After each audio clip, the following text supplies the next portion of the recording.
글로벌 증시 마감 시황 전해드리겠습니다. 뉴욕 증시는 모두 다 휴장을 한 상태이고요. 그리고 열려있던 유럽 증시든 독일과 프랑스가 되겠는데요. 대체로 다 강하게 상승을 주게 되면서 새해 첫 단추를 유럽에서는 잘 껴줬습니다. 자, 우선 키워드 세 가지 보겠습니다. 테슬라와 코로나 그리고 코인 관련해서 세 가지 키워드를 보겠는데요. 첫 번째는 테슬라입니다. 지금 차트가 나가고 있지만 이게 제일 마지막 거래일 흐름이죠. 123달러까지 그래도 바닥 찍고는 살짝 올라와 있습니다. 하지만 연초 대비해서는 거의 반토막 이상 나게 되면서 2차 전지 그리고 전기차 과연 괜찮을까라는 물음표가 띄게 만든 테슬라의 최근 흐름이 되겠습니다. 그리고 간밤에는 개장은 안 됐지만 테슬라와 관련해 악재가 또 나왔는데요. 작년 한 해 동안 고객한테 인도된 차량이 131만 대라고 발표를 했습니다. 원래 제시했던 기준에서 50%에도 못 미치는 그런 내용이 나오게 되면서 목표 달성을 크게 실패했다라는 내용이 나왔습니다. 지금 월스트리트 저널에 따르면 테슬라가 50% 성장 목표를 채우지 못하게 되면서 지난해 계획했던 140만 대를 못 미치는 그런 결과가 나왔다라고 얘기를 했고요.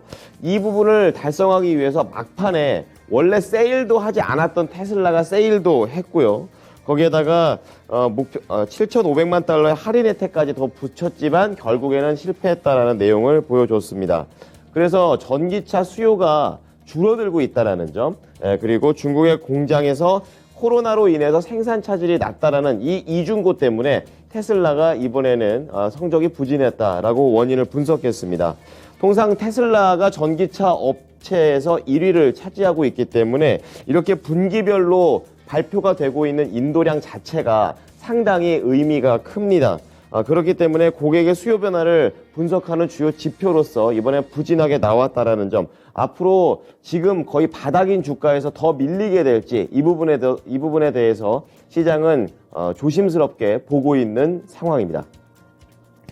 네, 다음은 코로나와 관련된 부분입니다. 중국에서 지금 리오프닝을 맞이해서 국내로 들어오고 있는, 유입되고 있는 중국발 코로나에 대해서 걱정이 큰데요. 여기에 더해서 미국에서도 들어오고 있는 코로나 변이에 대한 악재가 계속 문제가 되고 있습니다. XBB 1.5라는 변이가 되겠는데요.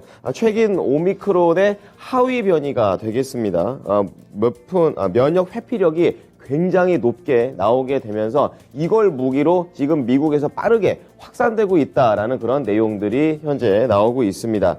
지금 컬럼비아 대학교 연구진에 따르면 이번 오미크론의 하위 변이체는요, 최근에 개발이 되어 있는 치료제 그리고 백신과 관련돼서 저항력을 갖췄다라는 연구 결과가 나오게 되면서 시장의 걱정을 키우고 있습니다. 자, 마지막으로 연초부터 너를 뛰고 있는 코인 시장에 대한 얘기 다뤄보도록 하겠습니다. 지금 변동성이 상당히 큰데요. 비트코인 같은 경우에는 계속해서 박스권에 갇힌 상태로 지지부진한 그런 모습을 보여주고 있고, 비트코인을 제외한 나머지 알트코인들의 흐름 자체가 상당히 너를 뛰고 있다라는 내용입니다. 그 중에서도 솔라나 코인 알고 계실 겁니다. 계속해서 이 FTX 관련된 이 파산과 관련돼 가지고 엮여 있는 코인이 되겠습니다. 그래서 변동성도 이번 FTX 파산 후폭풍이 이어지고 있다라는 분석이 나오고 있고요. 또 지난달 29일 날 솔라나 자체가 10달러를 깨고 내려오게 되면서 심리적인 지지선이 무너졌다라는 평가를 받게 됐고, 이로 인해서 솔라나가 연초에 상당히 크게 흔들리면서 전체적인 코인 시장의 분위기를 어수선하게 만들고 있다라는 내용입니다. 자, 이어서 개장을 했던 유럽 증시 넘어가 보겠습니다. 우선 종가부터 체크를 해 볼 텐데요. 자, 이날 유럽 증시에서 영국 증시는 대체 공휴일로 인해서 휴장을 했습니다. 미국과 같은 이유고요. 열린 게 독일하고 프랑스인데요. 독일이 1%, 프랑스는 거의 2%에 가까운 상승세를 보여주게 되면서 첫 출발이 괜찮았습니다. 우선 몇 가지 좀 체크를 해야 되는데요. 우선 유로존의 PMI 지표들이 여러 개가 발표가 됐습니다. 거의 다 긍정적으로 개선이 되게 되면서 이날 두 증시의 상승세를 이끄는 모습이었습니다. 대표적으로 S&P 글로벌에서 발표를 하게 되는 유로존 12월 제조업 PMI 지수가 전월에는 47.1이었는데요. 지금 47.8로 약간은 늘어났습니다. 예비치에 부합한 수준으로 좋게 나오게 됐고, S&P 글로벌 측에서는 지금 공급망 여건이 안정됐고, 또 거기에다가 인플레이션 압력이 생각보다 좀 완화가 되게 되면서 제조업 업황이 조금은 개선됐다라는 긍정적인 얘기를 했습니다. 거기에다가 유럽에서 경제대국 1위인 독일에서도 PMI 지표가 역시 발표가 됐는데요. 46.2에서 47.1로 개선이 됐습니다.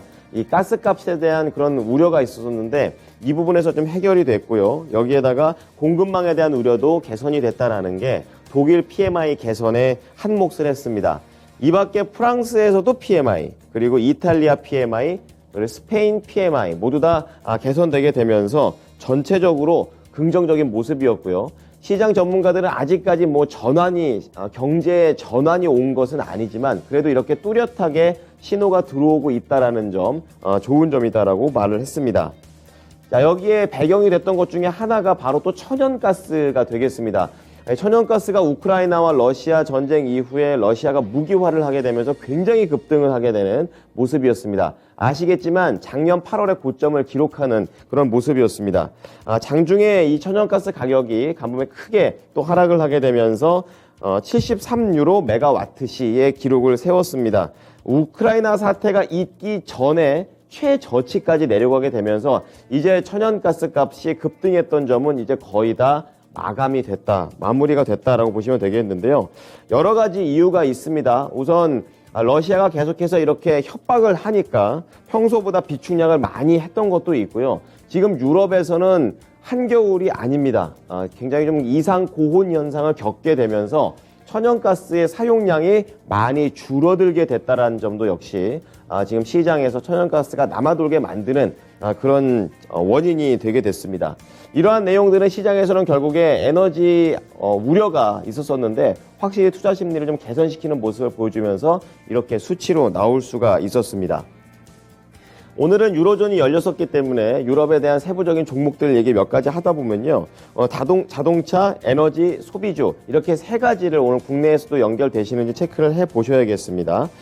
지금 벤츠를 포함하고 있는 다임러라는 회사가 유럽에 전기버스를 공급하겠다라는 내용도 나오고 있고, 앞서 말씀드렸다시피 경기에 대한 이런 자신감이 붙게 되면서 자동차 판매가 다시 늘어나게 될 것이다 라고 시장에서는 전망을 했습니다. 그래서 BMW가 2.9%, 그리고 프랑스 르노가 6.7% 상승을 했고요. 그리고 타이어라든지 자동차 관련된 부품주들도 다 올라갔습니다. 미쉐린이 3.5%, 그리고 컨티넨탈이 5.5%로 상당히 강한 흐름을 보여주게 되면서 이날 유럽 시장을 이끌게 됐던 또 하나의 재료가 됐습니다. 자, 두 번째로 봐야 될 것은 에너지입니다. 이제 우크라이나와 러시아와 계속해서 좀 전쟁은 이어지고 있지만 휴전에 대한 기대감이 새해에는 좀 높아지는 모습인데요. 자, 이로 인해서 이 에너지 관련된 종목, 이탈리아의 유전 서비스 업체인 사이펜이 5%, 강관 업체인 데나리스가 3.2%, 그리고 철강 업체인 아르셀로미탈이 3.1%의 상승세를 보여줬다라는 점. 거기에다가 우크라이나 재건주들도 이날 올랐다라는 부분, 오늘 국내 시장에도 한번 연결을 해 보셔야겠습니다. 자, 마지막으로 소비주 중에서는 이 매파적인 발언을 했던 ECB에도 불구하고 이 독일의 분트체가 하락을 하게 되면서 가뿐하게 올라갔습니다. 경기 침체에 대한 우려가 그만큼 줄었다라는 내용이 되겠고요. 잘 알고 계시는 루이비통, 모에 헤넷이 2%, 그리고 화장품 중에서는 로레알이 1% 이상 올라가게 되면서 소비주에 대한 긍정적인 투자 심리가 보여졌습니다. 자, 마지막으로 상품 시장 보겠습니다. 대부분 이제 휴장을 한 상태인데요. 연걸 보게 되면은 이제 달러 인덱스 보겠습니다. 0.3%, 좀 하락폭이 더 깊었다가 낙폭을 좀 줄이는 그런 모습이고요. 103달러 선에서 거래가 마치는 그런 모습입니다. ECB 쪽에서 매파적인 발언도 있었고, 거기에다 유로화가 강세를 보이게 되면서 달러 인덱스가 떨어진 것으로 보시면 되겠고요. 마지막으로 각국의 10년물 국채금리 수익률을 체크해 보겠습니다. 거의 다 큰 폭의 하락세를 보였습니다. 독일 2.4, 이탈리아 4.5, 그리고 스페인이 3.5%로 하락을 하게 됐습니다. 이 매파적인 발언이 나오게 되면 통상 이 수익률이 올라가게 돼 있는데 이렇게 떨어졌던 거는 전체 그림을 봤을 때 그동안 많이 올라왔었기 때문에 여기에 대한 차익 매물이 더 크게 작용한 것으로 시장에서는 분석했습니다. 자, 이어서 미국 현지 연결해 보겠습니다. SH 인베스트먼트 김선영 연구원입니다. 연구원님 안녕하십니까? 네, 안녕하십니까. 네. 자, 오늘 뉴욕 증시 휴장이기 때문에 오늘은 이슈 중심으로 어떤 얘기가 있는지 알려주십시오. 예, 먼저 국제통화기금 IMF의 크리스텔리나 게오르기에바 총재가 유럽과 중국의 경기 침체를 지적하면서 올해 전 세계 3분의 1이 경기 침체에 빠질 것이라고 전망했다는 소식입니다. IMF는 지난해 10월에 2023년 GDP 성장률 전망을 2.9에서 2.7%로 하향하면서 우크라이나 관련 전쟁, 물가 상승, 그리고 각국 중앙정부의 고금리 정책 등을 이유로 전망치를 하향한 바 있는데요. 게오르기바 총재는 지난달 중국 정부가 제로 코로나 정책을 폐지하면서 중국 내 코로나의 재확산이 빨라지면서 향후 수개월간 어려운 시간을 보낼 것이며 이로 인해 중국의 성장률과 전 세계 성장률 역시 악영향을 피하기 힘들다면서 중국의 성장률이 40년 만에 처음으로 전 세계 성장률과 같거나 그 이하가 될 가능성도 높다고 덧붙였는데요. IMF는 지난달 10월 중국의 2022년 GDP 성장률을 3.2%로 낮췄으며 2023년 성장률은 4.4%로 예상했으며 파이낸셜 타임즈는 오늘 16일부터 20일까지 열리는 스위스 세계 경제 포럼 다보스 포럼 시기에 맞춰 IMF가 세계 GDP 전망을 낮출 가능성이 있다고 전망하고 있습니다. 반면 그는 미국 경제에 대해서는 비교적 낙관적인 전망을 피력한 가운데 미국 경제는 충격에 상당한 탄력이 있다면서 실업률이 낮기 때문에 올해 경기 침체를 피할 수도 있다고 지적을 하고 있습니다. 시장조사 업체 가트너가 2023년 세계 반도체 시장 매출이 5,960억 달러로 지난해 6,180억 달러보다 약 3.6%가 감소할 것으로 예상을 했습니다. 이 같은 전망은 가트너가 지난해 7월 제시한 올해 반도체 매출 전망치 6,231억 달러에 비해 약 4.4%가 하향 조정된 것으로 특히 메모리 업황 부진의 심화로 인해 올해 메모리 시장 매출이 지난해보다 16% 이상 줄어들 것으로 전망했고 D램 매출은 742억 달러로 지난해보다 약 18%가 감소하고 낸드 매출은 13.7%가 감소할 것이라면서 경기 전망 악화가 스마트폰, PC 그리고 소비자 가전 생산에 부정적으로 작용해 올해 3, 4분기까지 D램 과잉 공급으로 인해 글로벌 경제의 침체와 소비자 수요 악화가 이어지면서 반도체 시장에 부정적인 영향을 줄 것이라고 덧붙였습니다. 하지만 빠르게 재편된 반도체 시장 변화에 제때 대응하지 못하면서 파운드리 시장 주도권을 대만과 삼성전자에 내준 미국의 반도체 기업들은 재도약을 준비를 하고 있는데요.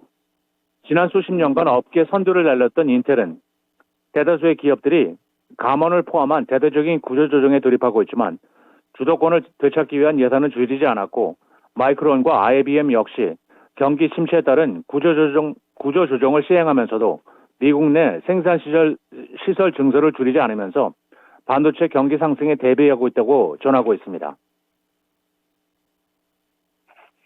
종목에 대한 얘기 나눠보도록 하겠습니다. 아마존과 관련해서 내용들이 나오는데 이 사업을 중단한다라는 내용입니다. 어떤 사업인지 자세히 전해주시죠. 예, 그렇습니다. 아마존이 지난달 31일부터 암호화 채팅 플랫폼인 위컴이 신규 사업자 가입을 중단하고 올해 31일까지 서비스를 완전히 종료할 계획이라고 밝혔습니다. 위컴은 2012년 출시된 채팅의 플랫폼으로 2015년까지 약 총 3,900만 달러의 투자를 유치했고 2021년 아마존의 클라우드 컴퓨팅 사업 부분인 아마존 웹 서비스에 인수했는데요. 위커미는 전화번호 등 식별 가능한 정보 없이도 가입할 수 있어서 해커들이나 마약상 등 많은 범죄자들에게 인기가 높은 것으로 알려졌으며 이슬람 극단주의 단체 이슬람 국가 IS는 조직원 모집을 위해 워커미를 적극 활용했으며 미국 MBC는 2017년부터 22년 6월까지 위커미를 이용한 아동 성범죄가 미국과 영국, 호주 등에서 약 72건이 발생했다고 보도하고 있는데요. 아마존 측은 이러한 중요한 문제에 대해 사법당국과 적절하게 대응 협력하고 있다면서 약관을 위반한 것으로 알려지면 누구든 계정이 해제될 수 있다고 덧붙였습니다. 마지막으로 내일은 S&P 글로벌의 12월 제조 PMI 지표와 연방 상무부의 11월 미국 내 건설 유출이 발표될 예정이며 스마트 글로벌 홀딩스, BHP 그룹 리미티드, 그리고 레전드 바이오테크가 지난 분기 실적을 발표하게 됩니다. 네. 자, 지금까지 SH 인베스트먼트 김선영 연구원이었습니다. 연구원님, 오늘 말씀 잘 들었습니다. 네, 감사합니다. 네, 지금까지 글로벌 증시 마감 시황이었습니다.